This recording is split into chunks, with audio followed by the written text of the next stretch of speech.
না, সরকারের পক্ষ থেকেও পুলিশ হত্যাকাণ্ড নিয়ে কোনো ধরনের সোচ্চার মনোভাব দেখানো হয়নি।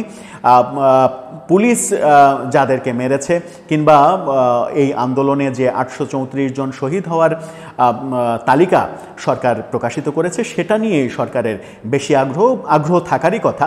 কিন্তু যে কোনো হত্যাকাণ্ডই যে বিচারের দাবি রাখে, যে কোনো হত্যাকাণ্ডই যে নিন্দনীয়, অবৈধ, সেটা বোধহয় সরকার একটু ভুলে যাওয়ার চেষ্টা করেছে। বিবিসি বাংলা কি বলছে, বিবিসি বাংলার শিরোনামটা আপনারা দেখে নিতে পারেন। তারা বলছে, বানিয়াচংয়ে বাছাই করে পুলিশ হত্যা। কি ঘটেছিল? অর্থাৎ বাছাই করে একজনকে বাছাই করা হয়েছিল শেষ পর্যন্ত। সেই একজনকে কিভাবে নির্মমভাবে হত্যা করা হয়েছে, যেখানে সেনাবাহিনী এবং পুলিশের অন্যান্য সদস্যরা উপস্থিত ছিল। সেখানেই বলা হচ্ছে, বাংলাদেশের বৃহত্তম গ্রাম বানিয়াচংয়ে 5 আগস্টের অভ্যুত্থানের দিনে সংঘর্ষ, থানায় হামলা, পুলিশের গুলিতে গ্রামবাসীর মৃত্যুর পর সেনাবাহিনী প্রশাসনের সঙ্গে ক্ষুব্ধ গ্রামবাসীর পুলিশ হত্যার দাবি নিয়ে দর কষাকষির এক নজিরবিহীন ঘটনা ঘটেছিল। ওই দিন বিক্ষুব্ধ লোকজন বানিয়াচং থানায় আক্রমণ চালিয়ে অস্ত্র লুট এবং অগ্নিসংযোগ করে এবং অর্ধশতাধিক পুলিশকে অবরুদ্ধ করে ফেলে। এর আগে সেখানে পুলিশের গুলিতে হত্যাকাণ্ডের অভিযোগ রয়েছে। পুলিশের গুলিতে মৃত্যুর পর হাজার হাজার গ্রামবাসী থানা ঘেরাও করে এমন অভিযোগ রয়েছে এবং থানা ঘেরাও করে সমস্ত পুলিশকে হত্যার একটা আয়োজন করে। দিনভর আলাপ আলোচনার পর গভীর রাতে পুলিশ সদস্যদের থানার ভেতর থেকে উদ্ধারের সময় এসআই সন্তোষ চৌধুরীকে বাছাই করে ছিনিয়ে নিয়ে থানা চত্বরে পিটিয়ে হত্যা করা হয়। পরদিন 6 আগস্ট তার মরদেহ থানার সামনে একটি গাছে ঝুলিয়ে রাখা হয়। বানিয়াচংয়ে বিক্ষুব্ধ জনতা শেষ পর্যন্ত সন্তোষ চৌধুরীকে জনতার হাতে তুলে দেওয়ার দাবিতে অনড় অবস্থানে ছিল বলে প্রত্যক্ষদর্শী এবং স্থানীয়রা জানিয়েছেন। কিন্তু কি ঘটেছিল সেখানে যেটা ঘটেছিল সেটা হচ্ছে যে, ঘটনার একজন প্রত্যক্ষদর্শী জানিয়েছেন, প্রথমে তারা সব পুলিশকে চাইতেছিল মারার জন্য, কিন্তু সেনাবাহিনী দেয় নাই। এক পর্যায়ে তারা বলতেছিল, সন্তোষকে না দিলে আমরা রাস্তা ছাড়ব না, আপনারা একজনকেও নিয়ে যেতে পারবেন না। ওই দিন থানায় অবরুদ্ধ অর্ধশতাধিক পুলিশ সদস্যকে উদ্ধার করে নিরাপদে হবিগঞ্জে সরিয়ে নেয় সেনাবাহিনী। বানিয়াচং থানা থেকে সেদিন সেনা সহায়তায় উদ্ধার হওয়া একজন পুলিশ কর্মকর্তা আবু হানিফ বিবিসি বাংলাকে বলেছেন, তারা যে বেঁচে ফিরবেন সেটা ভাবতে পারেননি তারা। সেনাবাহিনী এদের সঙ্গে আলোচনা করেছে যে একটা লোককে কেমনে দিই, পরে আর উপায় না পাইয়া আটকাতে পারে নাই। আমরা ভাবছিলাম তারে থানার ভিতরে রাখা আমাদের উঠাইয়া তারপরে সেনাবাহিনী কিছু একটা করবে, সেনাবাহিনী হয়তো তাকে এসকর্ট করে নেবে। কিন্তু দেখা গেছে সে যখন থানার ভিতর থেকে বের হয়ে লাইনে দাঁড়িয়েছে, তখন সেনাবাহিনীর কাছ থেকে জনতা তাকে ছো মেরে নিয়েছে। সেনাবাহিনী সেটা ঠেকায়নি কিংবা ঠেকাতে পারেনি। এখানে একটা গুরুত্বপূর্ণ প্রশ্ন, সেটা হচ্ছে, জনতা শর্ত দিয়েছিল যে সন্তোষকে চাই, সন্তোষকে দেন, বাকিদেরকে নিয়ে চলে যান। কিন্তু এই চাওয়া কি পূর্ণ করার কথা নয়। সেনাবাহিনী কিংবা আইন শৃঙ্খলা রক্ষাকারী বাহিনী যে উদ্যোগ নেবে সেটা হচ্ছে যে একজনকেও তারা মৃত্যুর মুখে ঠেলে দেবে না। এটাই আইন, এটাই মানবতা। এই আইনের লঙ্ঘন করা যাবে না। সেখানে কৌশল অবলম্বন করা যেত যে যাদেরকে তারা ছাড়তে চাচ্ছে, ওই পুলিশ কর্মকর্তার ভাষ্য মতে যে অন্যান্যদের ছাড়তে চাচ্ছে, সেই অন্যান্যদের সেখান থেকে নিরাপদে আগে সরিয়ে নেওয়া হতো। তারপরে যে একজনকে তারা চাইছে সেই একজনকে বাঁচার জন্য জনতার উপরে সেনাবাহিনী অবশ্যই বল প্রয়োগ করত এবং বল প্রয়োগ করে তাকে বাঁচানোর যে কোনো উপায় তারা খুঁজে বের করত। যে কোনোভাবেই তাকে বাঁচানোর চেষ্টা করা উচিত ছিল। কিন্তু শেষ পর্যন্ত একজনকে দিয়ে বাকি সবাইকে বাঁচানোর ঘটনা সেখানে ঘটেছে। এই ঘটনার ব্যাপারে স্বরাষ্ট্র মন্ত্রণালয়, আন্তঃবাহিনী জনসংযোগ পরিদপ্তর ও পুলিশের ঊর্ধ্বতন কর্তৃপক্ষের সাথে যোগাযোগের চেষ্টা করে তাদের কোনো বক্তব্য পাওয়া যায়নি, অর্থাৎ বিবিসি তাদের কোনো বক্তব্য পায়নি। এসআই সন্তোষকে কেন টার্গেট করা হলো তার পেছনে দুটি বিষয় কাজ করেছে। জনতার অভিযোগ যে এসআই সন্তোষ আওয়ামী লীগের লোক এবং জুলাই অভ্যুত্থানে মানুষের উপরে সে গুলি চালিয়েছে। অনেক আগে থেকেই তার ব্যাপারে ক্ষুব্ধ ছিল লোকজন, এরকম হচ্ছে ভাষ্য জনতার। বানিয়াচংয়ের স্থানীয় একজন ব্যবসায়ী বলেছেন তার ওপর মানুষের ক্ষোভ ছিল। সে অনেক মানুষকে জ্বালাইছে, আওয়ামী লীগ ভিন্ন আছিল, তাদের ধরছে, টাকা পয়সা আদায় করছে, তার প্রতি ক্ষোভ ছিল। থানার কাছে গ্রামের একজন বাসিন্দা ভিন্ন দৃষ্টিকোণ থেকে ব্যাপারটার ব্যাখ্যা করেছেন, যেটা খুবই গুরুত্বপূর্ণ। তিনি বলেছেন যে সন্তোষকে টার্গেট করার বিষয়টি অন্যরকম। তার ভাষায়, সাধারণ মানুষের জন্য সন্তোষ একজন ভালো মানুষ ছিলেন। অর্থাৎ যারা সাধারণ মানুষ এলাকার, তাদের জন্য সন্তোষ খুবই ভালো মানুষ ছিলেন, কিন্তু যারা দুর্বৃত্ত তাদের জন্য ভয়ঙ্কর ছিলেন তিনি। কেমন সেটা? থানা থেকে সে মাদকের বিরুদ্ধে অভিযান চালাতো, মাদক ব্যবসায়ী যারা আছে তাদের সে গ্রেপ্তার করত, আইনের আওতায় আনতো, কোর্টে প্রেরণ করত। একজন যদি ব্যবসার মধ্যে ক্ষতি করে তারে চাইবো জড়ানোর লাগি, যারা মাদক ব্যবসা করে তারাই উঠালো সন্তোষকে চাই, সন্তোষকে চায়। অর্থাৎ সেদিন মাদক ব্যবসায়ীরা ফ্রন্ট লাইনে ছিল, যাদের সন্তোষের উপরে ক্ষোভ ছিল তারাই সন্তোষকে টার্গেট করেছে এবং সন্তোষকে ছিনিয়ে নিয়ে মেরে গাছের সঙ্গে ঝুলিয়ে রেখেছে। অন্যদিকে কোন পর্যায়ে গুলি করতে গেলেন এই প্রশ্নে থানার তৎকালীন পরিদর্শক তদন্ত আবু হানিফ বলেছেন, তাৎক্ষণিকভাবে সন্তোষ ওই পরিস্থিতি নিয়ন্ত্রণের জন্য ভেবেছিল যে গুলি করা ছাড়া কোনো উপায় নেই।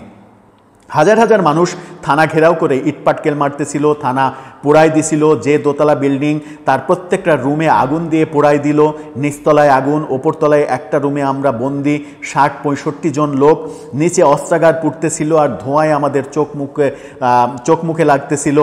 হয়তো আর ১০-১৫ মিনিট থাকলে আমরা শ্বাসকষ্টে মারা যাইতাম। সিরাজগঞ্জের এনায়েতপুরের মতো ঘটনা ঘটতো আর কি। সিরাজগঞ্জের এনায়েতপুর থানায় সব থেকে ভয়াবহ যে ঘটনাটা ঘটেছে, থানার ভেতরে পুলিশদের রেখে পুরো থানাতে আগুন জ্বালিয়ে দেওয়া হয়েছে এবং সেখানে অন্তত ১৫ জন পুলিশকে পুড়িয়ে মারার ঘটনা ঘটেছে। তাদেরকে মাথা থেতলে মগজ বের করে গাছের সঙ্গে টাঙিয়ে, এমনকি সন্তান সম্ভবা এক মাকেও রক্ষা করা হয়নি, রেহাই দেয়া হয়নি। ৫ আগস্ট সেনাবাহিনী এবং প্রশাসনের উপস্থিতির পরেও সন্তোষকে কেন রক্ষা করা গেল না, সেরকম জিজ্ঞাসা রয়েছে পরিবারের পক্ষ থেকেও। তারা বিবিসি বাংলাকে বলেছে, সেনাবাহিনী উদ্ধার করতে গেছে আমরা শুনেছি, তো যাওয়ার পর অন্যরা সবাই আসছে, ও একাই রয়ে গেছিল। প্রশ্ন জাগে কিন্তু সদুত্তর কোনো পায় না। সন্তোষ চৌধুরী পরিবারের একমাত্র ছেলে। মৃত্যুর ১০ মাস আগে তার বিয়ে হয়েছিল। মৃত্যুর ৩ মাস পরে তার একটি সন্তান মৃত্যুর ৩ মাস পর তার একটি সন্তান হয়েছে। অর্থাৎ সেই সন্তান বাবার মুখ দেখার সৌভাগ্য অর্জন করেনি। সন্তোষের মা বিবিসি বাংলাকে বলেছেন, আমার ছেলে তো চাকরিতে গেছিল, চাকরি করছিল। এটা তো আমার মা হইয়া অনবরত প্রশ্ন জাগে যে সব বাঁচলো, আমার ছেলে কেন বাঁচলো না, কেন আসলো না? এটা একটা খুবই গুরুত্বপূর্ণ প্রশ্ন। সবাই বাঁচলো, শুধুমাত্র সেই মায়ের সন্তান বাঁচলো না, একজনকেই টার্গেট করা হলো। বানিয়াচং থানা পুলিশ হত্যায় গত বছর ২২ আগস্ট পুলিশ বাদী হয়ে একটি হত্যা মামলা দায়ের করা হয়েছে, কিন্তু সেই হত্যা মামলার ব্যাপারে আসামি ধরা, এটার ব্যাপারে তদন্ত করা, কোনো ধরনের কোনো কিছু হয়নি বলেও বিবিসি জানাচ্ছে। অর্থাৎ কোনো উদ্যোগ নেওয়া হয়নি। পুলিশ হত্যার বিচার বিষয়ে যেটা বলা হচ্ছে সেটা হচ্ছে যে ২৪-এর গণ অভ্যুত্থানের সময় বাংলাদেশ পুলিশের কমপক্ষে ৪৪ জন নিহত হয়েছে বলে সরকারি সূত্র বলছে। এই পুলিশ সদস্যদের অনেকেই সহিংসতার শিকার হন। বিভিন্ন স্থানে এমনকি থানার মধ্যে আক্রমণের মুখে পড়েছিলেন পুলিশ সদস্যরা। সরকার বলছে ৪৪ জন পুলিশ হত্যাকাণ্ডের ঘটনা ঘটেছে, কিন্তু সিরাজগঞ্জের এনায়েতপুর থানাতেই ১৫ জনের কথা আমরা কিন্তু জানি যে এক থানাতেই ১৫ জন হত্যাকাণ্ডের ঘটনা ঘটেছে। জুলাই আগস্টে বেশ কয়েকজন পুলিশকে পিটিয়ে মেরে ঝুলিয়ে রাখা হয়। পুলিশের ওপর মানুষের ব্যাপক ক্ষোভ কাজ করছিল, কিন্তু তার জন্য এভাবে হত্যা কারো কাম্য হতে পারে না। এটাই আইন বিশেষজ্ঞরা এবং মানবাধিকার কর্মীরা মনে করেন। মানবাধিকার আইনজীবী এলিনা খান বিবিসিকে বলেছেন, আমার মনে হয় এই বিষয়টা তদন্ত হওয়া উচিত এবং যারা সম্পৃক্ত তাদের বিচারের আওতায় আনা উচিত। একটা হত্যা যেটাই হোক না কেন, কোনো কিছুর তো কিন্তু একটা ডায়েরি থাকা উচিত এবং সেটা লিপিবদ্ধ হওয়া উচিত। সেটা কি ঘটনা ঘটেছিল তার তদন্ত হোক, চার্জশিট হোক অথবা ফাইনাল রিপোর্ট হোক, যেটাই হোক না কেন সেটাকেও কিন্তু থাকা উচিত, কারণ এটা তো ইতিহাস। এই ইতিহাস অনেক বছর যাবে। থানায় হামলা চালিয়ে পুলিশ মেরে ফেলার ঘটনার মামলায় অগ্রগতি নেই। এছাড়া ২০২৪ সালের অক্টোবরে স্বরাষ্ট্র মন্ত্রণালয়ের এক নির্দেশনায় এক প্রকার দায় মুক্তি দেয়া হয়েছে বলেও সমালোচনা রয়েছে। অর্থাৎ গত বছরের অক্টোবরে স্বরাষ্ট্র মন্ত্রণালয় থেকে একটা বিজ্ঞপ্তির মাধ্যমে পুলিশ হত্যাকাণ্ডের ব্যাপারগুলোকে এক ধরনের দায় মুক্তি দেওয়া হয়েছে যে এই ব্যাপারে কোনো মামলা মোকদ্দমা, কাউকে হয়রানি, কোনো কিছু করা যাবে না। ঢাকা বিশ্ববিদ্যালয়ের শিক্ষক হাফিজুর রহমান বলেছেন, মামলা করতে পারবেন না, গ্রেপ্তার করা যাবে না, হয়রানি তো প্রশ্নই ওঠে না, এটাই তো দায় মুক্তি। 15ই জুলাই থেকে শুরু করে 8ই আগস্ট পর্যন্ত যে ঘটনাগুলো ঘটেছে সেটা কি আপনার আইনের লঙ্ঘন, সেটা কি আপনার এমন কোনো ফৌজদারি অপরাধের মধ্যে পড়ে যে আপনি সেটাকে দায় মুক্তি দিলেন? সুতরাং অনেকগুলো প্রশ্নের কিন্তু আমরা কোনো উত্তর পাই না, অর্থাৎ সরকার কেন দায় মুক্তি দিল সেটা নিয়েও প্রশ্ন উঠছে। এ ধরনের দায় মুক্তি টিকবে কি না সেই প্রশ্নেও বলেছেন যে এই দায় মুক্তি কখনোই টিকবে না, ইতিহাস কোনো না কোনো দিন পুনরুত্থান ঘটবে, ইতিহাস সাক্ষ্য দেবে। পুলিশ পরিবার অনেক কথা বলেছে, নিহতদের পরিবার থেকে বহু আক্ষেপের কথা বলা হয়েছে এবং যেটা বলা হয়েছে সেটা হচ্ছে যে সেদিনের পরিস্থিতি ভাষায় বর্ণনা করার মতো নয়, বলা হয়েছে যে বলার মতো না। যেমন প্রশ্ন করেন ধান পাট যেমন পালা দেয়, অর্থাৎ এনায়েতপুরের ঘটনা, সিরাজগঞ্জের এনায়েতপুরের ঘটনায় মৃত এক পুলিশ সদস্যের কন্যা বলেছেন সেদিন তার বাবাকে তিনি উদ্ধার করতে গিয়েছিলেন, সেই উদ্ধার করতে গিয়ে যে দৃশ্য দেখেছিলেন, যেভাবে ধান পাট গম পালা দিয়ে রাখা হয় সেভাবে পুলিশ সদস্যদের মেরে থেতলে মগজ বের করে চোখ মুখ একেবারে ভেস্কে দিয়ে যাদের চেহারা চেনা যাচ্ছিল সেইভাবে একেবারে এক জায়গায় পালা দিয়ে রাখা হয়েছিল, সেই বীভৎস দৃশ্যের বর্ণনা তিনি দিয়েছেন। কিন্তু এই ব্যাপারগুলোর তদন্ত কিংবা সঠিক যে চিত্র সেই চিত্র তুলে আনার ব্যাপারে সরকারের কোনো সদিচ্ছা দেখা যাচ্ছে না। সেই কারণেই প্রশ্ন উঠছে যে পুলিশ হত্যাকাণ্ডের সঙ্গে তাহলে জড়িত কারা?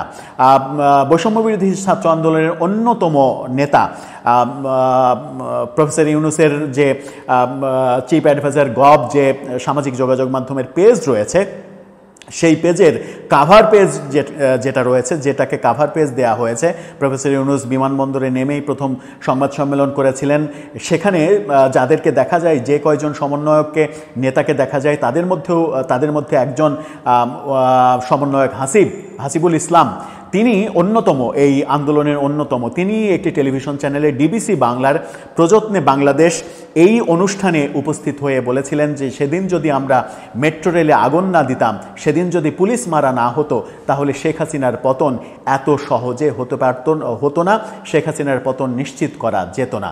সেই কথার মাধ্যমে প্রচণ্ড বিতর্ক তৈরি হয়েছিল যে এক ধরনের পুলিশ হত্যার দায় বৈষম্যবিরোধী আন্দোলনের পক্ষ থেকে স্বীকার করে নেওয়া হলো কিনা।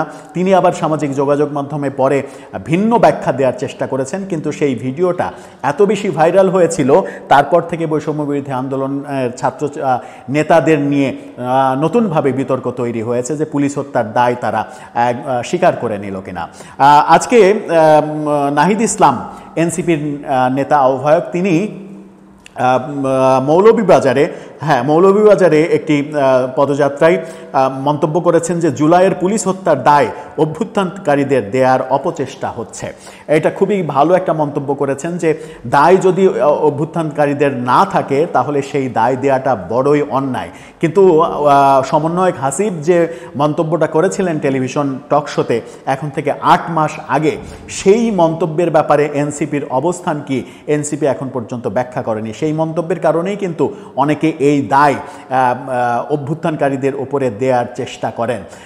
দায় তাদের নেই এটাই আমরা বিশ্বাস করি, কিন্তু নাহিদ ইসলামদেরও কর্তব্য সেটা হচ্ছে যে পুলিশ হত্যাকাণ্ডের সঙ্গে কারা জড়িত ছিল তদন্ত করে বের করে তাদের শাস্তির আওতায় আনা, কারণ তাতে যেন অভ্যুত্থানকারীদের ওপরে পুলিশ হত্যার দায় কোনোভাবেই না আসে। কারণ অভ্যুত্থানকারীরা নির্দোষ, তারা কোনোভাবেই পুলিশ হত্যা করেনি, তাদের ওপরে দায় কেন চাপবে? এই কারণেই অভ্যুত্থানকারীদেরই উচিত, এনসিপিরই উচিত এই ব্যাপারে নেতৃত্ব দেয়া, যে এটার তদন্ত হবে, সরকারকে চাপ দেয়া, সরকারকে বাধ্য করা, এটার সঠিক তদন্ত এবং তদন্তের মাধ্যমে বের করে আনা যে পুলিশ হত্যার সঙ্গে কারা জড়িত ছিল, তাদেরকে শাস্তির আওতায় আনা, যেন এনসিপি সহ বৈষম্যবিরোধী আন্দোলনের কারো ওপরে পুলিশ হত্যার দায় কেউ কখনো জীবনে ইতিহাসে না চাপাতে পারে। সেটা কি হবে? সেই প্রত্যাশা আমাদের রইল।